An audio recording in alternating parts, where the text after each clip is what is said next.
This is an incredible story, this transgender story, and there's obviously a lot of different angles about it because Trump is like the master of chaos. He just like does everything in this way that creates the maximum amount of chaos. So he tweets out, Mattis had said that he wanted to take a look at this idea of letting transgenders into the military.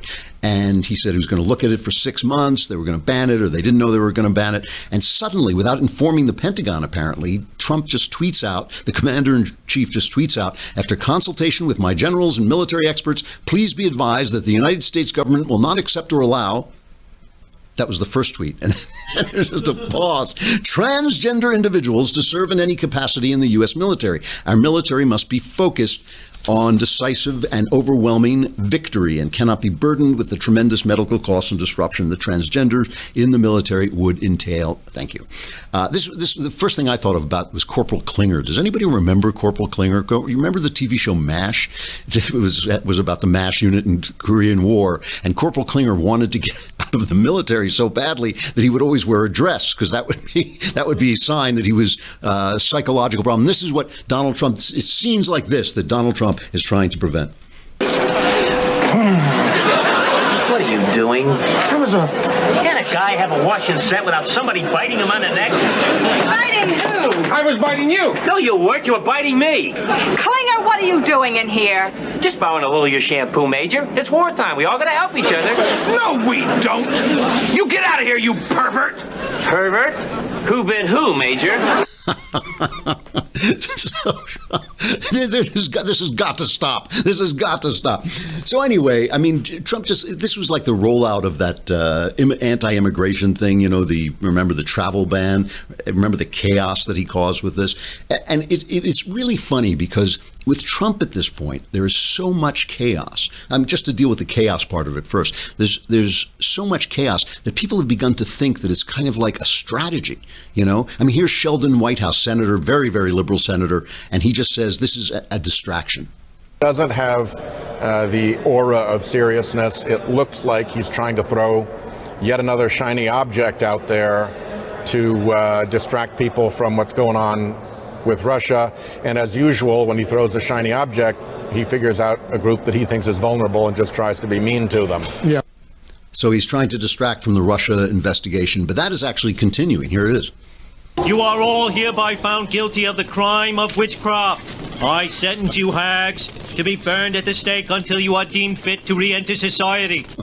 That's obviously Teddy Kennedy came back to life to do it's the witch hunt. To get it, it's the witch. All right. So anyway, here's the thing about this. This is many things, but it is not a civil rights issue. It has nothing to do with civil rights. It has nothing to do with transgenderism, right or wrong. None of this. Mattis said when he was in his hearing, he didn't care who slept with whom. It has absolutely nothing to do with it.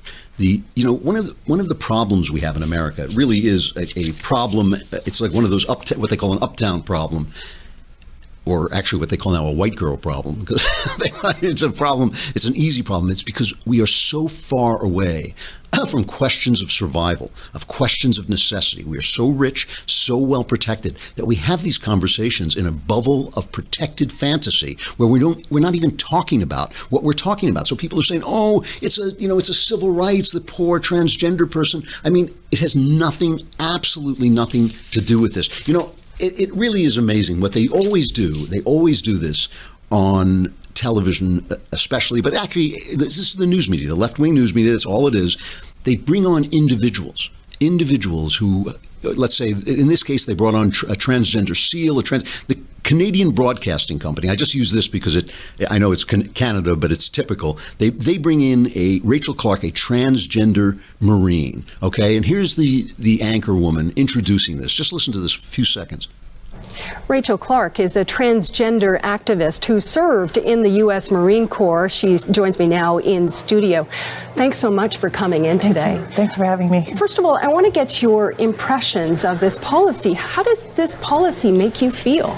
Who cares? Who cares how this policy makes anybody feel, okay? We're talking about this in this protected bubble that our military has created, our wealth has created, our food and abundance has created, where we forget what it is we're doing. The military is there to kill people and break things. It is there to keep us alive. It is there so you can go to the opera. It's there so you can go to your protest march against the military and say how bad the military is. They are there to protect you while you're doing that, because if they're not there, we know for a fact, if they're not there, it's like removing all the pawns in a game of chess. They will just come down and take you away. You will be gone the next day. I've always thought whenever they say, whenever a college says, we're not going to have ROTC, or whenever a state says, we're not going to support the military, I always think, okay, let's withdraw military protection from that state. Let's California. How about UC Berkeley doesn't have military protection anymore? There would be UC Berkeley for 1 minute. So we're talking about survival, even though we're so safe, it doesn't seem like a question of survival.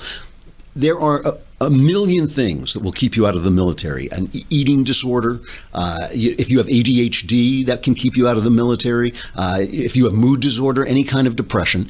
And the thing, first of all, we don't know enough about transgenderism. Is it in and of itself a mental disorder? There's plenty of reason to say that, but we know it is attended by lots and lots of mental disorders, much higher rate of depression, much higher rate of suicides. I think the suicide attempt rate is up around 40% for transgenders, much greater rate of substance abuse. The only question here is whether it makes it tougher for the military to do its job of killing people. That is their job. Their job is to go out, find our enemies, meet them, say hello, and then kill them. That's their job. And anything that gets in the way. I am against women in combat. I am definitely against women in combat situations. They get hurt more. They're not as good at shooting. They're not as, they haven't got the endurance that men have. They weaken the what they call unit cohesion, the togetherness of the people. I don't care if it's unfair. I don't care if it's unfair. The idea of the military is not to be fair. There are no civil rights issues in the military. The only issue in the military is, can they kill enough people to keep the rest of us alive? Can they kill enough bad guys to keep the good guys alive? Can they be scary and mean and big and tough and ugly and formidable and keep it alive? And everything about the way these debates are formed is meant to keep you from thinking about the truth. Here's George Stephanopoulos' introduction to his report on this. Just watch the way this is reported. Now to the backlash over President Trump's ban on transgender service in the U.S. military. Take a look at these images right here. Protests breaking out across the country after the president tweeted his decision to ban transgender individuals from serving in, quote, any capacity. The policy President Trump is reversing was just announced last year by President Obama's administration, and now the future of those currently serving our country is in question. This was an abrupt move by President Trump. He promised during the campaign that he would be stronger on LGBT rights than Hillary Clinton. It's just how many lies and deceptions and distractions can you pack in to a 15-second opening? I mean, that's really what it is. All right.